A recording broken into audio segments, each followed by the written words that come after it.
The crisp December air carried the scent of cinnamon and pine, mingling with the excited chatter of children and the faint hum of Christmas carols. The neighborhood Christmas party was the highlight of the season, transforming the community hall into a glittering wonderland of twinkling lights and tinsel. Families dressed in their holiday best streamed toward the grand entrance, their faces alight with joy. 10-year-old Amara held her grandmother Evelyn's hand tightly, her small frame nearly bouncing with excitement. She wore a simple red dress, one Evelyn had sewn for her, the fabric smooth and bright, with a satin bow at the waist. "Look, Grandma," Amara exclaimed, pointing at the glowing wreath above the hall's entrance. "It's so pretty. I bet the inside is even better." Evelyn smiled warmly, her face lined with the wisdom of years, but softened by the love she felt for her granddaughter. "I'm sure it is, my sweet. Are you ready to show them your big smile and have some fun?" Amara nodded enthusiastically, clutching her gift-wrapped Secret Santa present in her free hand. "I can't wait. Everyone at school said this party is the best." Her eyes sparkled as they stepped closer to the door, the music growing louder with every step. At the entrance stood Mrs. Callahan, draped in a tailored emerald green dress, a pearl necklace glinting under the fairy lights. Her meticulously styled hair and the sharp tilt of her chin made her seem more like a gatekeeper than a hostess.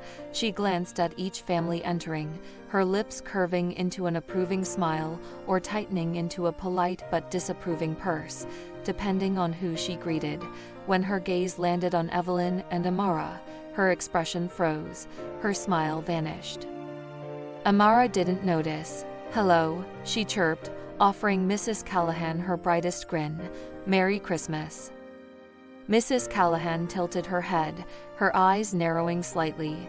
"Merry Christmas," she said, though the warmth of the words didn't match her icy tone.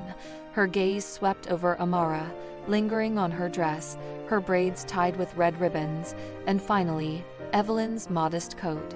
"I don't believe I've seen you at this event before."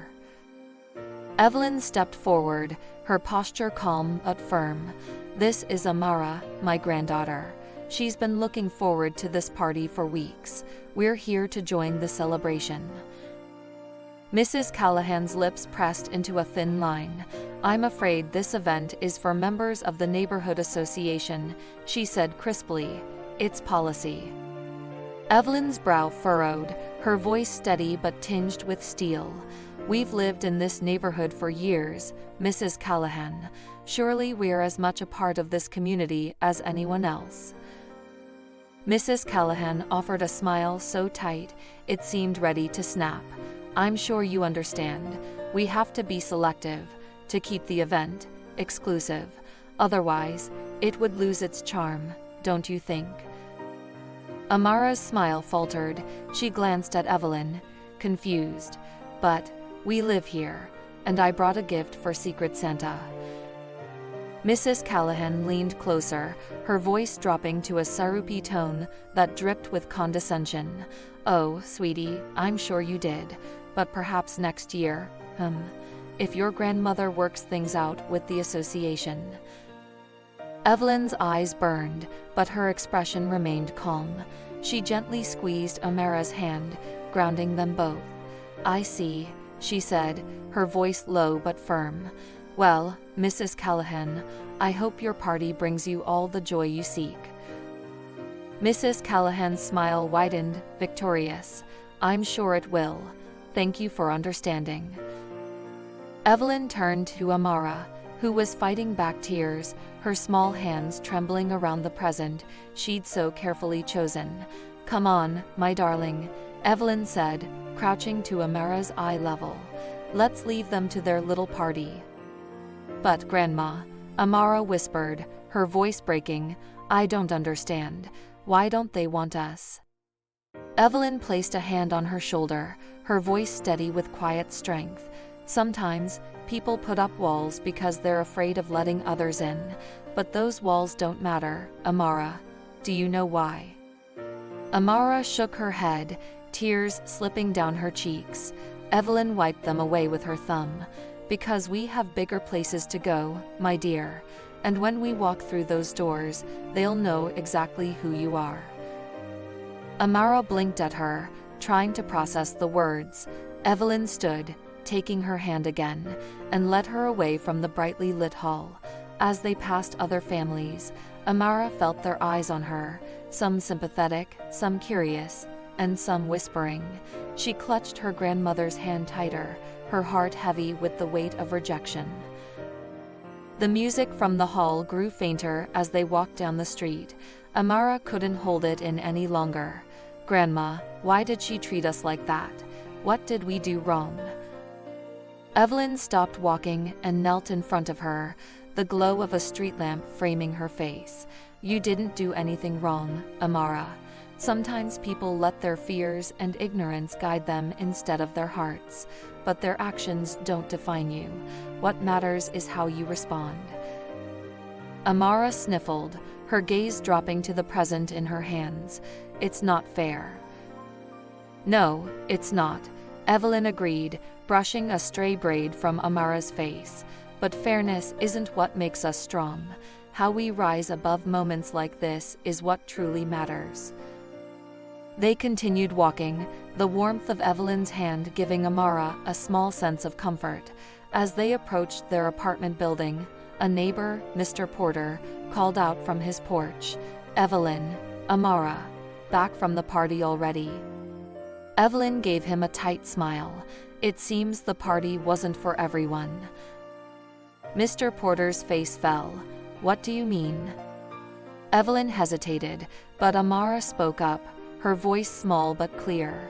"Mrs. Callahan said we couldn't come in. She said it was only for special people." Mr. Porter frowned, his jaw tightening. "That woman, she's been running things like her own little kingdom for too long." He stepped closer, lowering his voice. "You let me know if there's anything I can do. That girl deserves better." Evelyn nodded, her gratitude evident. "Thank you, Mr. Porter. We'll be all right." As they climbed the stairs to their apartment, Evelyn felt a flicker of determination rise in her chest. This wasn't the first time she'd faced exclusion, and it likely wouldn't be the last. But she wouldn't let this be the story that defined Amara's spirit. Inside their apartment, she set the kettle on the stove and pulled out 2 mugs. Amara sat at the kitchen table, still holding the gift she brought for Secret Santa. "I don't think I want to go to any more parties," Amara said softly, staring at the wrapping paper. Evelyn placed a mug of hot cocoa in front of her and sat down. "That's how they win, Amara. They want you to feel small, to stop showing up, but you have something they don't." Amara looked up, her brows furrowed. "What?" Evelyn smiled, her eyes shining. "You have heart, and a voice that deserves to be heard. Trust me, my darling, this isn't the end of the story. It's just the beginning." Amara's eyes lingered on her grandmother, the spark of hope slowly returning. She sipped her cocoa, the warmth spreading through her.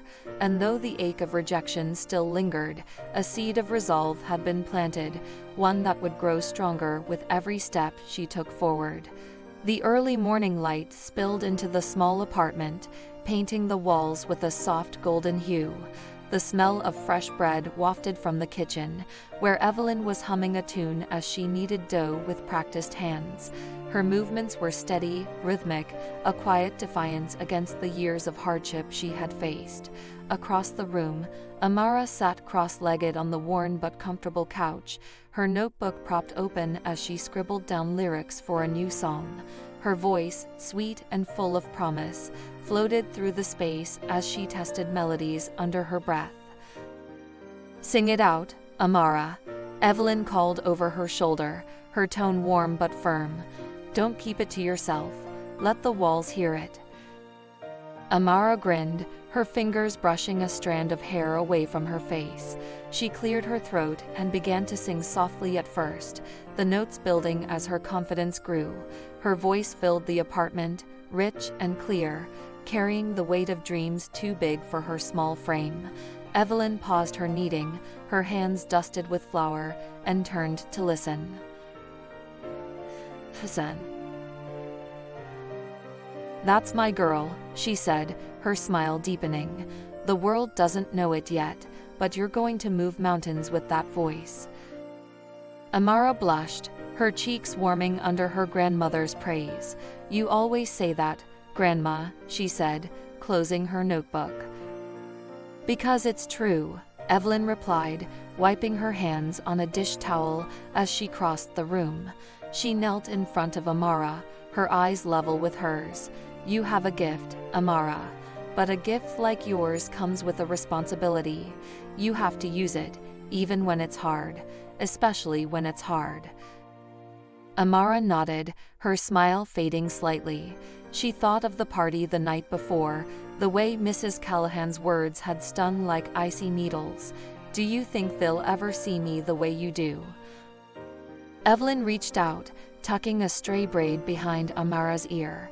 "Some will, and some won't. But that's not what matters. What matters is how you see yourself. You don't need their acceptance to know your worth. You hear me?" "Yes, Grandma," Amara whispered, her voice quiet but resolute. Evelyn stood, smoothing the wrinkles in her apron. "Good. Now, why don't you sing me that song you're working on, while I finish this bread?" Amara's voice rose again, weaving through the air like sunlight breaking through clouds.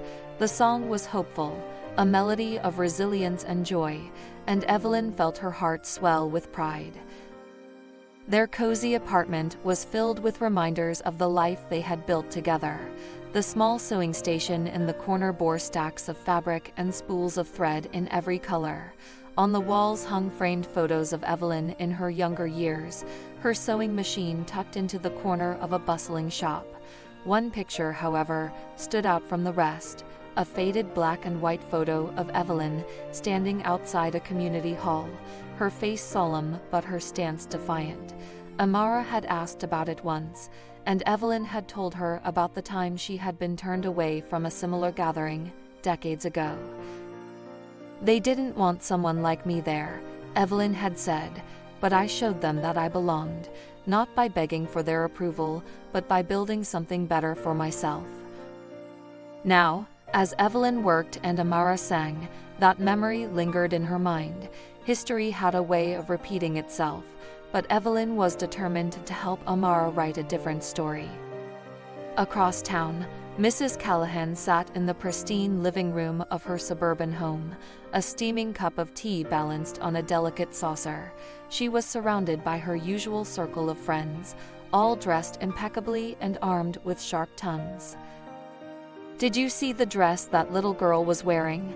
Mrs. Callahan said, her voice dripping with disdain. "It looked like something from a bargain bin." One of the women chuckled, shaking her head. "Well, what do you expect?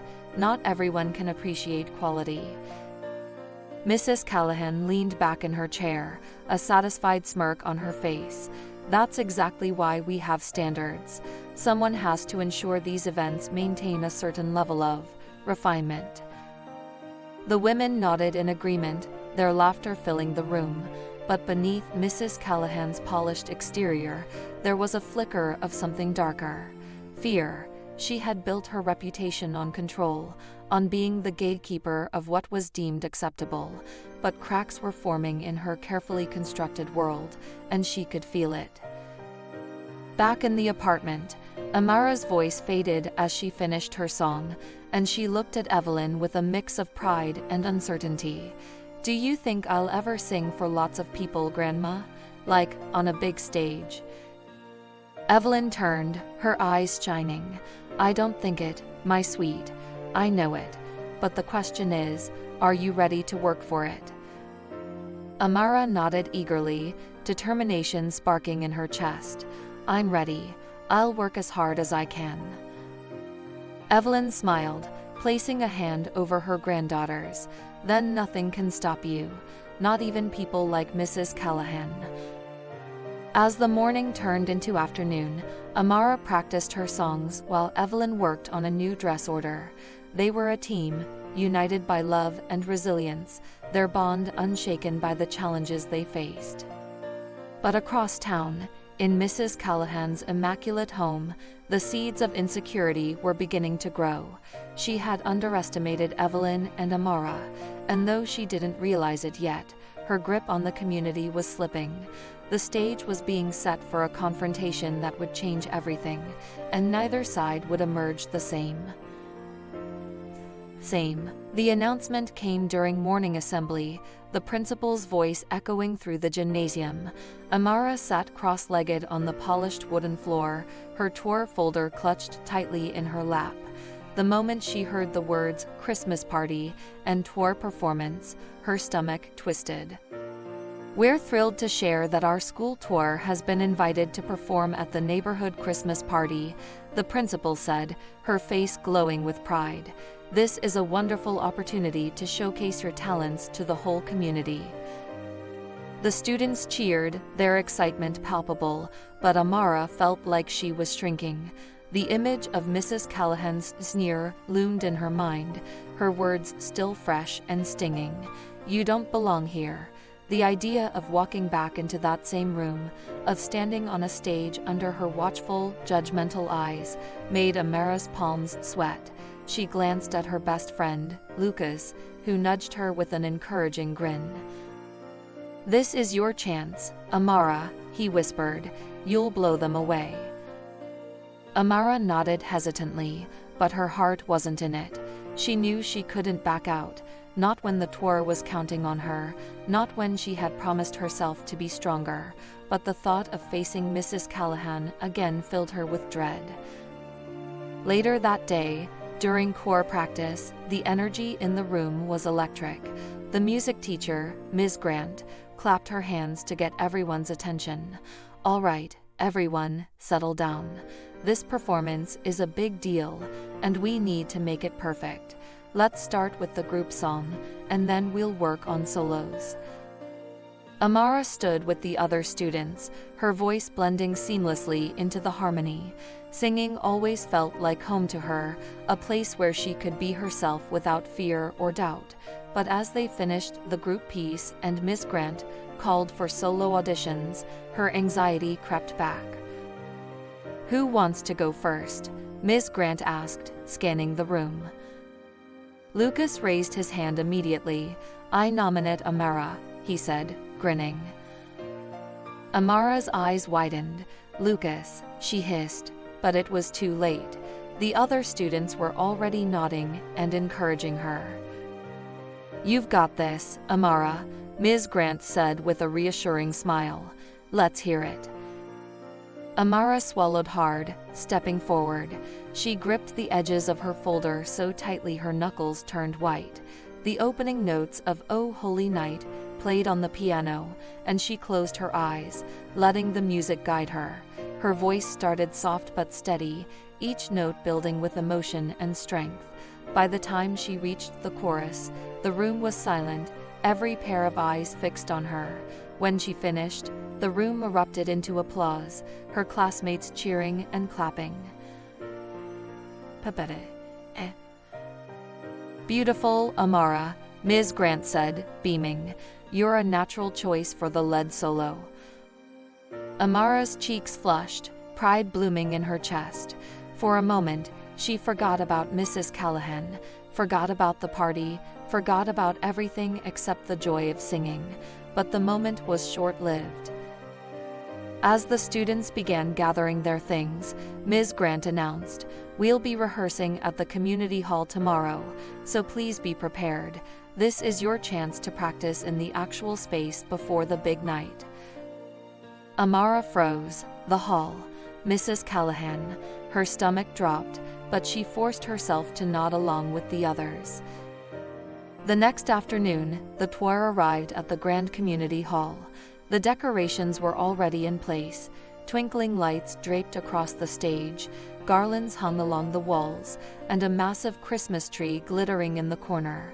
The students gasped in awe, but Amara's eyes immediately landed on Mrs. Callahan, who stood at the back of the room, clipboard in hand, surveying the scene like a queen overseeing her kingdom. As the choir began warming up, Mrs. Callahan's gaze found Amara, her lips curling into a faint smirk. Amara straightened her posture, refusing to let the woman see her unease. When it was time for the solos, Amara stepped onto the stage, her heart pounding. She took a deep breath, focusing on the music. As she sang, her voice soared, filling the vast hall with its warmth and clarity. The other students watched in admiration, their support lifting her spirits. But when the last note faded, Mrs. Callahan's voice cut through the room like a cold wind. "Well," she said, clapping slowly, her tone dripping with false sweetness, "that was enthusiastic, but I wonder if it's the right fit for such a refined event."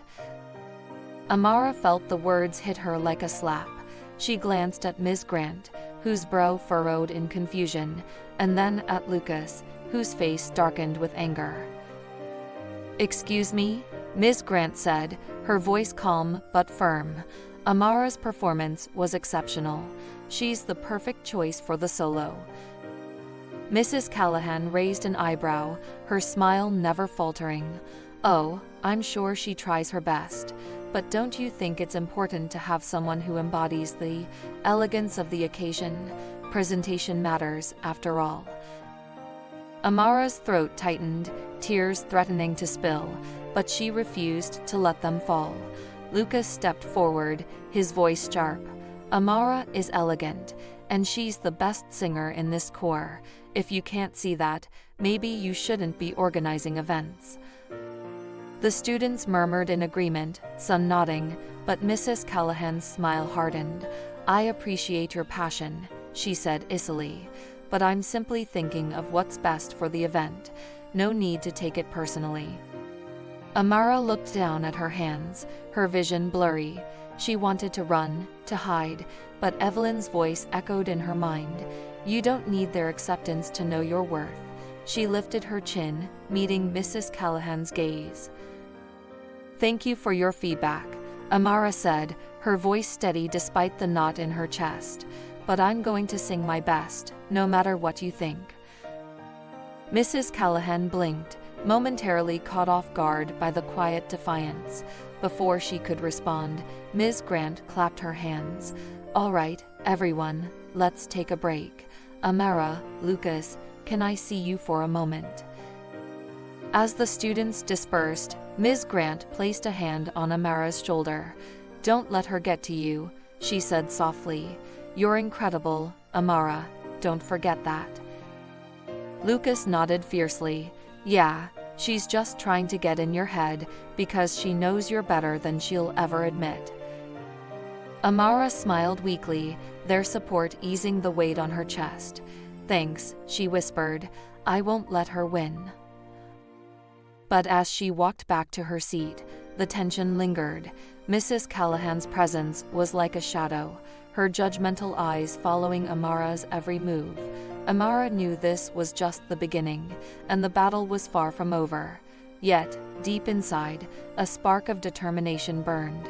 She wasn't going to let Mrs. Callahan silence her, not this time, not ever. The air outside the community hall was crisp and cold, but inside, the muffled sound of hushed conversations carried through the walls. Amara stood by the coat rack, waiting for Lucas to tie his scarf. She wasn't trying to eavesdrop, not really, but the voices of two adults just around the corner were impossible to ignore. One was low and hurried, the other sharp, with a tone that made her stomach tighten. "Ated. I'm telling you, she's doing it again," the sharp voice said. "Same as last time. It's just wrapped up in prettier excuses now." "Are you sure?" the other replied, hesitant. "That was years ago. People change." "Not her," the first voice snapped. "You think someone like Mrs. Callahan lets go of control that easily? Remember what happened to Evelyn Taylor back then, and now her granddaughter. It's the same story, different generation." Amara froze, her breath catching in her throat. Evelyn Taylor, her grandmother. She felt Lucas tug at her sleeve, but she couldn't move. couldn't look away from the shadowy figures of the adults as they continued talking. "The problem is, no one wants to call her out," the sharp voice continued. "She's too good at pretending she's just following policy, but we all know better." "She's clever, I'll give her that," the second voice said, softer now. "But if someone shone a light on her games..." Their voices faded as they walked further down the hall, leaving Amara rooted to the spot, her heart pounding. Her grandmother's name was mixed up in this. What had they meant about Evelyn facing something similar, and why hadn't Evelyn ever mentioned it? "Amara?" Lucas's voice cut through her thoughts, his brow furrowed with concern. "Are you okay? You look like you've seen a ghost." She shook her head, the words tumbling out before she could stop them. "They were talking about my grandma, about Mrs. Callahan doing something to her. Lucas, I think there's more to this." Lucas's eyes widened. "What are you going to do?" Amara straightened her posture, her determination outweighing the knot of unease in her chest. "I'm going to find out." That night, back at their apartment, Amara couldn't shake the words she had overheard. Evelyn was sitting at her sewing machine, her hands steady as she worked on a new dress order. The rhythmic hum of the machine was soothing, but Amara's mind raced with questions. She approached slowly, holding her notebook like a shield. "Grandma," she began, her voice cautious, "can I ask you something?" Evelyn paused her work, glancing up with a gentle smile. "Of course, sweetheart. What's on your mind?" Amara hesitated, her fingers fidgeting with the corner of her notebook. "Did Mrs. Callahan do something to you? A long time ago?" Evelyn's hands stilled, her smile faltering for just a moment before she quickly masked it. "Why do you ask?" "I heard some people talking today," Amara admitted, stepping closer. "They said you faced something like this before. Like what happened to me." Evelyn sighed, setting the fabric aside and folding her hands in her lap. "You have sharp ears, my dear, and a sharper heart. Yes, there's truth in what you heard." Amara sat beside her, the warmth of her grandmother's presence grounding her. "What happened?" Evelyn leaned back, her eyes distant as if she were looking into the past. "Years ago, before you were born, there was a community event I wanted to be part of. A fundraiser at the same hall where your tour is performing. I was so proud of the dress I'd made for myself, ready to step into that room and show people what I could do, not just as a seamstress, but as a woman with a voice. But Mrs. Callahan's mother, who was in charge back then, stopped me at the door. She said it wasn't appropriate for someone like me to attend." Amara's chest tightened. "Someone like you?" Evelyn nodded. That was her way of saying people who looked like us didn't belong in her circles. I was angry, yes, hurt too. But I didn't let her words define me. I built my own community, helped people who needed it, and proved to myself that her small world wasn't worth being part of. Amara was quiet for a moment, letting the story sink in. "Why didn't you ever tell me?" Evelyn's smile returned, soft but resolute. "Because your story isn't mine, Amara. I didn't want you to carry the weight of my battles, but now, I see that maybe sharing it could help you stand taller in yours." The next day, Amara couldn't shake her curiosity. She began asking quiet questions, speaking to people in the neighborhood who might know more. Some were hesitant, their answers vague and hurried, but others shared stories of Mrs. Callahan's pattern of behavior, subtle exclusion, masked by politeness, always aimed at keeping her grip on control. Lucas joined her investigation, his loyalty unwavering. "If we're going to do this," he said, his voice low, "we have to do it right. We need facts, proof." Together, they pieced together fragments of stories, building a clearer picture of Mrs. Callahan's past actions. Meanwhile, Evelyn was working in her own way. She began reaching out to people she had helped over the years, clients who had worn her dresses to important events, friends she had supported in times of need. One of them was Ms. Harper, a local journalist with a knack for exposing injustices. "I think you'll find this story interesting," Evelyn said when they met for coffee. "It's about more than just a Christmas party. It's about who we are as a community." Ms. Harper listened carefully, her notebook filling with details. "You've given me a lot to think about," she said. "Let me see what I can do." As the days passed, the tension in the air grew thicker. Whispers about Mrs. Callahan's behavior began spreading through the community, each one a tiny crack in her polished facade. Amara felt the weight of it all, but also a strange sense of hope. They weren't alone in this fight. People were starting to see the truth. But Mrs. Callahan wasn't one to back down easily. At the next choir rehearsal, she stood at the back of the room, her presence cold and intimidating. Amara felt her gaze like a heavy cloud, but she refused to let it break her. When Mrs. Callahan approached after practice, her voice was as sweet as honey but laced with poison. "Amara, dear," she said, "I hope you're ready for the performance.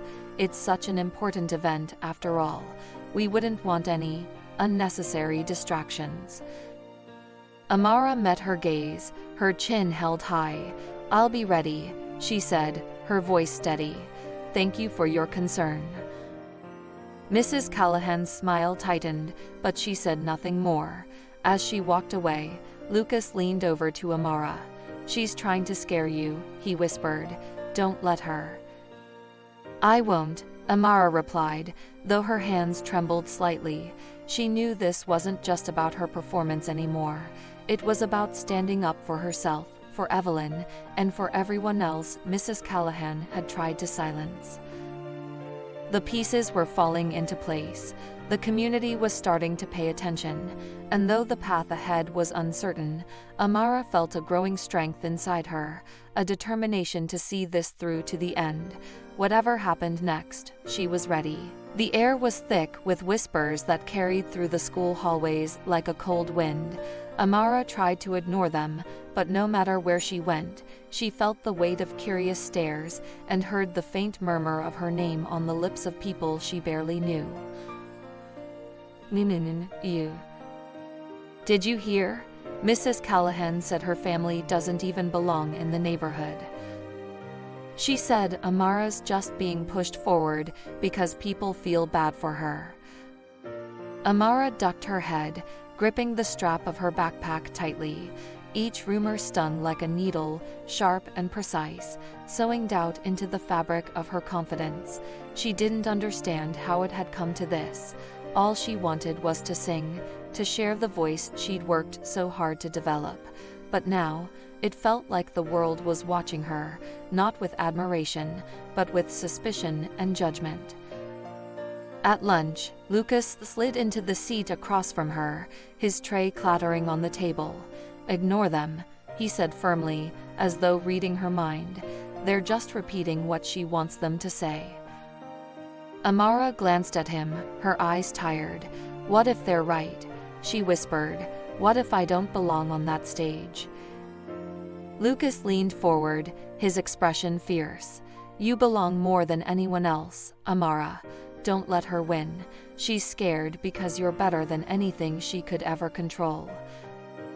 Amara wanted to believe him, but the doubt clung to her like a shadow. Later that evening, she sat by the window in her apartment, staring out at the city lights.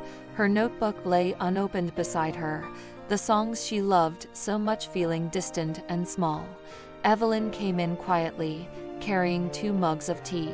She set one down in front of Amara and sat beside her, the quiet presence she always offered more comforting than words. "You've been quiet," Evelyn said after a moment, her voice gentle. "Want to tell me what's on your mind?" Amara hesitated, then let out a shaky breath. "Everyone's talking about me, Grandma. They're saying I don't deserve to sing, that I don't belong there." Evelyn reached out, taking Amara's hands in hers. "Do you remember what I told you when you first started singing?" Amara nodded faintly. Your voice is your strength. Evelyn smiled. And what does that mean? Amara looked down, her fingers tracing patterns on the edge of the table. It means I shouldn't be afraid to use it, even when it's hard. That's right, Evelyn said, her grip firm but kind. People like Mrs. Callahan want to silence voices like yours because they know how powerful they are. But you, my darling, were born to rise above the noise. You have something no one can take away. Do you know what that is? Amara glanced up. My voice. Evelyn nodded. Yes, and your courage. Together, those two things can do more than you realize. The words settled into Amara's heart, steadying her in a way nothing else could.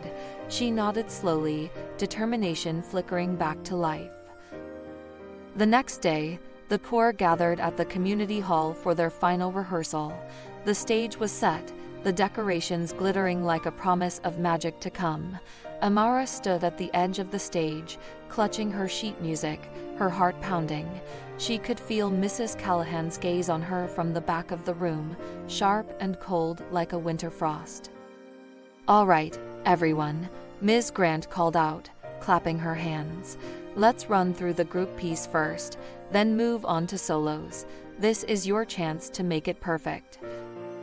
The group song flowed smoothly, their voices blending in harmony that filled the hall with warmth. But as the solos began, Amara felt the pressure building. When Ms. Grant finally called her name, her legs felt like they were weighed down with stones. She stepped forward, gripping the microphone tightly. The piano's opening notes filled the room, and Amara took a deep breath. Closing her eyes, she let the music guide her. Her voice started soft, trembling slightly, but as the song progressed, it grew stronger, more confident. She poured everything into the performance, the frustration, the hope, the love she carried for the music and for herself. By the time she reached the final note, the hall was silent, the air heavy with emotion. Then, applause erupted. The other students cheered, clapping and whistling, their admiration genuine and unreserved. Ms. Grant's face lit up with pride. Beautiful, Amara. That's exactly what this event needs. But in the back of the room, Mrs. Callahan's face was stone. Her jaw tightened, her hands clasped around her clipboard, as though it was the only thing grounding her. She didn't clap. Instead, she turned and walked briskly out of the hall, her heels clicking sharply against the floor. Amara watched her go, a mix of relief and unease swirling in her chest. She's not happy, Lucas muttered, coming up beside her. She's losing, Amara replied, her voice steadier than she expected. That evening, Evelyn received a call from Ms. Harper, the journalist she had contacted weeks ago. I'm planning to attend the party tomorrow, Ms. Harper said, her tone thoughtful. From what you've told me and what I've heard around the community, I think there's a bigger story here than just a tour performance. Evelyn thanked her, a spark of hope flickering in her chest. She knew the stakes were higher now, that the truth was edging closer to the surface. She just hoped Amara's voice would be enough to carry them through. As Amara lay in bed that night, staring up at the ceiling, she felt a strange mix of fear and anticipation. Tomorrow would be the biggest challenge she had ever faced, but Evelyn's words echoed in her mind, steady and unshakable. Your voice is your strength. And Amara was ready to use it. The grand hall shimmered with golden lights, casting a warm glow over the sea of guests in their finest holiday attire. The Christmas party was in full swing, with laughter and the hum of conversations filling the air. The towering tree in the corner, adorned with sparkling ornaments, stood as the centerpiece of the festivities. Servers weaved through the crowd with trays of hot cocoa and canapés, while a string quartet played a soft rendition of Silent Night. Everything about the scene was perfect, or so it seemed. At the entrance, Amara stood frozen, clutching Evelyn's hand. Her heart pounded as her eyes scanned the room. taking in the faces turned toward them, the whispers that rippled like wind through the crowd. She wore a new dress Evelyn had sewn for her, a deep emerald green that complemented her smooth brown skin, with a satin ribbon tied at her waist. It was simple but elegant, yet as the stairs lingered, doubt crept in. "Do we really have to do this?" Amara whispered, her voice trembling. Evelyn's hand tightened around hers. "Yes, my dear. You've worked too hard to hide now. Let them see you, Amara. Show them who you are." Taking a deep breath, Amara nodded. Together, they stepped further into the room, Evelyn walking tall beside her. The whispers grew louder. "Isn't that the girl?" someone murmured. "What is she doing here?" another voice added. Amara forced herself to keep moving, her eyes fixed ahead even as her cheeks burned. She didn't have to look to know Mrs. Callahan had spotted them. That icy gaze was impossible to miss. "Evelyn," Mrs. Callahan called out, her voice dripping with faux hospitality. She approached, her smile too tight, her tone too sweet. "How nice to see you. And Amara, well, aren't you just a vision tonight?" Evelyn met her gaze evenly. "Thank you, Mrs. Callahan. Amara's been looking forward to this evening." "I'm sure she has," Mrs. Callahan replied, her eyes narrowing slightly. "It's such a privilege to be part of an event like this. I just hope she understands how important it is to maintain a certain standard." Evelyn's smile didn't waver. "Oh, she understands better than anyone. I have no doubt she'll rise to the occasion." The tension between the two women was palpable, a silent battle waged with every carefully chosen word. Amara felt it like a weight pressing on her chest, but Evelyn's unwavering composure gave her strength. Mrs. Callahan's smile faltered for just a moment before she stepped aside, gesturing toward the stage. "Well, I suppose we'll see," she said, her tone icy despite the warmth in her words. "Good luck, dear." Amara and Evelyn moved to join the choir, the murmurs behind them growing quieter as the quartet's music swelled. Ms. Grant greeted Amara with a reassuring nod, placing a comforting hand on her shoulder. "You've got this, Amara," she said. "Just focus on the music. Nothing else matters." As the performance began, the choir's voices filled the hall, harmonizing beautifully with the piano's melody. Amara sang with the group, her voice blending seamlessly, but her solo was drawing closer, and the nerves in her stomach twisted tighter with each passing verse. From the corner of her eye, she could see Mrs. Callahan, seated near the front, her arms crossed and her expression unreadable. Then, the music shifted, and Ms. Grant gave Amara a subtle nod. It was time. Amara stepped forward, the stage lights casting a soft glow on her. She gripped the microphone, her hands trembling slightly as the first notes of her solo began. For a moment, she faltered, her voice caught in her throat. But then she spotted Evelyn in the crowd, her grandmother's steady gaze anchoring her. Amara closed her eyes, took a deep breath, and began to sing. Sing. Her voice was soft at first, like the gentle fall of snow, but it grew stronger with each note, carrying a depth of emotion that silenced the room. She sang of hope, of resilience, of a light that refused to be dimmed. It wasn't just a performance. It was a statement, a declaration of who she was and what she stood for. Every word, every note, came from her heart. As she reached the final chorus, her voice soared, filling every corner of the hall. The audience sat spellbound, their eyes glistening with unshed tears. When the last note faded, there was a heartbeat of silence, followed by thunderous applause. The crowd rose to their feet, their cheers echoing through the hall. Amara stood there, her chest rising and falling as she caught her breath. She couldn't believe it. They were clapping for her, truly clapping for her.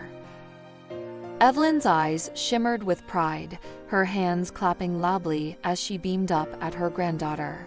Lucas, standing with the other students, cheered the loudest, pumping his fist in the air. Even Ms. Grant looked emotional, wiping a tear from the corner of her eye. But not everyone was celebrating. Mrs. Callahan sat stiffly in her chair, her lips pressed into a thin line, her eyes narrowed. It was clear she hadn't expected this, hadn't prepared for the possibility that Amara might actually shine. As the applause began to die down, another figure stood up. It was Ms. Harper, the journalist Evelyn had contacted. She made her way to the stage, her presence commanding attention. Taking the microphone, she smiled warmly at Amara before turning to the crowd.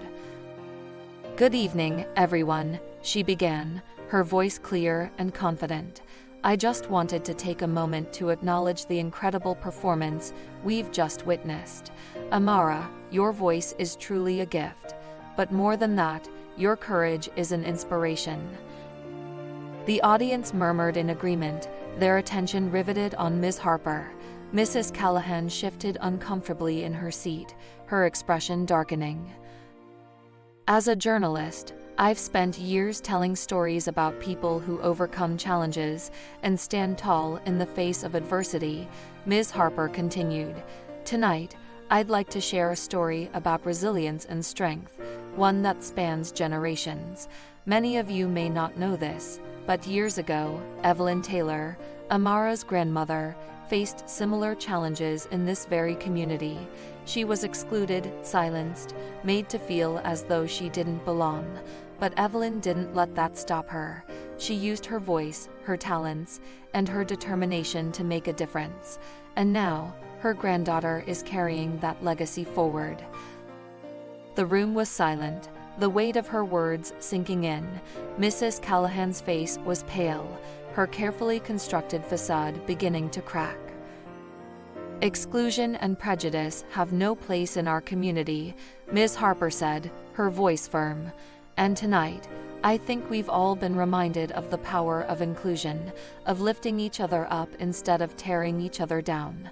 Amara, Evelyn, you are a reminder of what this season is truly about: love, hope, and the belief that we are all stronger together." The crowd erupted into applause once more, their cheers even louder than before. Evelyn rose from her seat, her hand over her heart, as tears streamed down her face. Amara felt her own eyes fill, her heart swelling with pride and relief. Mrs. Callahan stood abruptly, her chair scraping against the floor. She opened her mouth as though to speak, but the noise from the crowd drowned her out. For the first time, her control over the room was slipping through her fingers, and there was nothing she could do to stop it. As Amara left the stage, Evelyn wrapped her in a tight hug. "You were incredible," she whispered. "Absolutely incredible." Amara smiled through her tears. "I couldn't have done it without you, Grandma." In that moment, surrounded by love and support, Amara knew she had found her place, not because of Mrs. Callahan's approval, but because she had claimed it for herself. The whispers and doubts that had once haunted her were gone, replaced by the sound of applause and the knowledge that she was exactly where she was meant to be. The next morning, the community hall was quiet, but the echoes of the previous night's applause still lingered in the air. Sunlight streamed through the tall windows, casting long, golden beams across the polished floor. Amara stood in the middle of the empty space, clutching her notebook against her chest. She hadn't expected to feel this way, calm, steady, like something heavy had been lifted from her. Evelyn stood a few steps behind her, watching her granddaughter with a quiet pride that only deepened as Amara turned and smiled. "You did it," Evelyn said, her voice soft but full of meaning. "You let them see you." Amara's smile widened, though her voice remained thoughtful. "Do you think they'll remember? Not just the song, but everything?" Evelyn stepped closer, placing a hand on Amara's shoulder. "They'll remember because you made them feel something real. That's what people carry with them. and you reminded them what it means to stand tall, no matter who's watching. Amara looked down at her notebook, her fingers brushing the edges of the pages. I wasn't sure I could do it, but when I started singing, it felt like I was meant to be there. You were, Evelyn said simply, and now, you've made space for others to find their voices too. Their quiet moment was interrupted by the sound of the hall doors opening. Amara turned to see a small group of event organizers entering, their expressions a mix of excitement and purpose. At the center was Ms. Harper, the journalist who had stood up for Amara the night before. She spotted them and waved, making her way over with a confident stride. "Good morning," Ms. Harper said, her smile warm. "I hope I'm not interrupting." "Not at all," Evelyn replied. "It's good to see you again." Ms. Harper nodded, her gaze shifting to Amara. "I wanted to thank you, Amara. Last night was powerful. You reminded all of us why community matters. I've been speaking with the organizers, and we've decided it's time to make some changes." Amara tilted her head, curious. What kind of changes? Ms. Harper gestured toward the other organizers, who were now setting up chairs and tables. For too long, events like this have been controlled by people who prioritize exclusion over celebration. That ends now. Starting next year, the Christmas party will include a community talent showcase. Every child, every family, will be welcome to participate. Amara's eyes widened. "Really?" "Really," Ms. Harper confirmed. "And it's because of you. Your courage, your voice. It made us all see what we were missing." Evelyn squeezed Amara's shoulder gently, pride radiating from her. "See, my darling, change starts with one person brave enough to stand up." Before Amara could respond, the doors opened again, this time revealing Mrs. Callahan.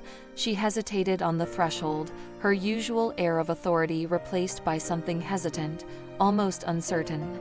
She clutched her handbag tightly, her knuckles white against the leather. Amara felt Evelyn's grip tighten slightly, a silent reminder that they would face this moment together. Mrs. Callahan approached slowly, her steps careful as though she were testing the ground beneath her feet. When she stopped in front of them, she cleared her throat, her gaze flickering between Amara and Evelyn. "I wanted to speak with you both," she began, her voice measured, "about last night." Evelyn didn't respond immediately. She simply raised an eyebrow, her silence as commanding as any words she might have spoken. Mrs. Callahan shifted uncomfortably, the weight of the moment pressing on her. "I realize," Mrs. Callahan continued, her tone faltering slightly, "that my actions may have been misunderstood. If I caused any hurt, that was never my intention." Amara glanced at Evelyn, unsure how to respond. Her grandmother's expression remained calm but firm, her eyes never leaving Mrs. Callahan's face. "It takes courage to apologize," Evelyn said after a long pause. "But an apology without reflection is just words. What exactly are you sorry for, Mrs. Callahan?" The question hung in the air, heavy and pointed. Mrs. Callahan's lips pressed into a thin line, her composure cracking ever so slightly. I may have been too strict in my approach," she admitted, though the words sounded forced. "I was trying to maintain tradition, but I see now that I may have overlooked the value of inclusivity." Evelyn nodded slowly, her gaze unwavering. "Tradition is only as strong as the people it serves. Exclusion weakens it, Mrs. Callahan, and the harm you've caused doesn't disappear with words, it takes action." Mrs. Callahan's face flushed, but she nodded stiffly. "I'll take that into consideration." Evelyn offered a polite smile, though it didn't reach her eyes. "I hope you do, for everyone's sake." As Mrs. Callahan turned to leave, Amara felt a mix of emotions, relief, anger, and a strange sense of closure. She looked up at Evelyn, who gave her a small nod. "You don't have to carry her words anymore," Evelyn said. "Let them go. You've already won." The rest of the day was filled with preparations for the announcement of the new tradition. Amara watched as the organizers worked together, their excitement infectious. When Ms. Harper asked if she would perform again at next year's showcase, Amara hesitated, then nodded with a smile. She had found her voice, and she wasn't going to let it be silenced again. That evening, as they walked home, Amara and Evelyn passed by a group of children singing carols on a street corner. The sound was joyful, unpolished, but full of heart, and Amara couldn't help but smile. Evelyn paused, her eyes bright with pride as she looked down at her granddaughter. "You've started something, Amara," she said, "something bigger than either of us." Amara looked up at the stars, her heart full. "It feels like the beginning, Grandma, like there's so much more we can do." Evelyn nodded, her hand resting on Amara's shoulder. "And we will, my dear. Together." As they continued down the street, their figures silhouetted against the glow of the Christmas lights, the sound of laughter and music followed them. Amara felt a sense of peace settle over her, knowing that she had not only found her voice, but had inspired others to do the same. The world felt brighter, full of possibility, and she was ready to face whatever came next. The stage lights were blinding, their glow casting a golden halo over the auditorium. Amara stood at the microphone, her hands steady, her breath measured. She wore a shimmering silver dress that Evelyn had sewn for her, the fabric catching the light like stars scattered across the night sky. The audience was silent, their eyes fixed on her, waiting for the first note. "Ladies and gentlemen," the announcer's voice had said moments before, "please welcome Amara Taylor." The words still echoed in her mind. Months ago, she would have been paralyzed by the pressure, doubting her place, questioning if her voice was worthy of the stage. But now, standing here, she felt none of that. She wasn't just singing for herself. She was singing for everyone who had ever been told they didn't belong, who had been made to feel small when they were meant to shine. The piano played the opening chords of her song, soft and tender, like the whisper of a promise. Amara closed her eyes and let the music carry her. Her voice rose, delicate at first but growing with strength and clarity, weaving a story of resilience, of hope, of finding light in the darkest places. Every word carried her journey, the pain, the triumph, the determination that had brought her here. The audience was transfixed. Parents leaned forward in their seats, children gazed up at her with wide eyes, and even the judges at the front of the room seemed moved, their pens paused above their clipboards. Evelyn sat in the third row, her hands clasped tightly in her lap. Her heart swelled with pride as she watched her granddaughter command the stage. Tears glistened in her eyes, though her smile never wavered.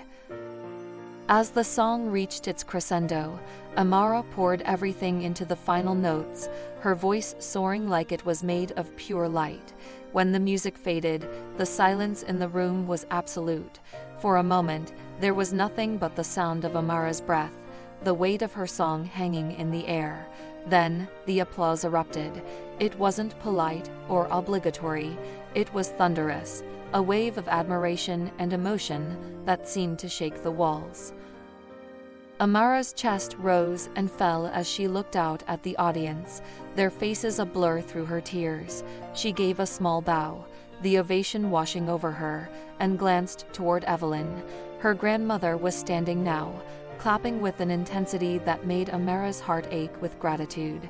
In that moment, every struggle, every doubt, every whispered insult faded into the background. This was her moment, and it belonged to her completely. Backstage, as the show continued with other performances, Amara sat on a folding chair, the weight of the evening settling over her. Lucas appeared beside her, his grin wide and infectious. "That was incredible," he said, handing her a bottle of water. "You had the entire room in the palm of your hand." Thanks, Lucas, Amara said, her voice still tinged with awe. I can't believe it's over. Over. Lucas shook his head. This is just the beginning. Trust me, you're going places. Amara smiled, the words filling her with a quiet confidence. She thought about everything it had taken to get here, the Christmas party, the whispers, the courage it had taken to stand tall when it would have been easier to shrink. And she realized Lucas was right. This wasn't the end of her story. It was the start of something much bigger. After the show, Evelyn and Amara walked through the city streets, the night cool but not bitter. The lights of the skyscrapers twinkled above them, and the distant hum of traffic filled the air. Evelyn held Amara's hand, her grip steady and warm. I'm so proud of you, Evelyn said, breaking the comfortable silence. Not just for tonight, but for everything. You've shown so much strength, Amara. More than I ever could have hoped for. Amara looked up at her grandmother, her heart full. I had you to show me the way, she said simply. They turned a corner and stopped in front of the community hall. The building looked different now, not because it had changed, but because Amara had. She no longer felt the weight of rejection as she stood before it. Instead, she saw it as a place of transformation, a symbol of what she had overcome. The entrance was bustling with families, children running in and out, their laughter filling the air. Inside, the sound of music and chatter spilled out, a celebration of community and inclusion. Amara noticed a new plaque mounted beside the door. She stepped closer, her eyes scanning the inscription. In honor of those who inspire change, may this hall always be a place where every voice is heard and every person belongs. Her breath hitched, emotion welling in her chest. She felt Evelyn's hand on her shoulder and looked up to see her grandmother smiling, her eyes filled with pride and love. We did it, Grandma, Amara whispered, her voice soft but steady. Evelyn nodded, her gaze never leaving the plaque. Yes, we did. As they stood there, the world around them bustling with life and laughter, Amara began to hum softly, a melody of her own making. It wasn't for anyone else, just for her and Evelyn, a quiet song of gratitude and hope. Together, they turned and walked into the night, the lights of the community hall shining brightly behind them, a beacon for all who dared to dream.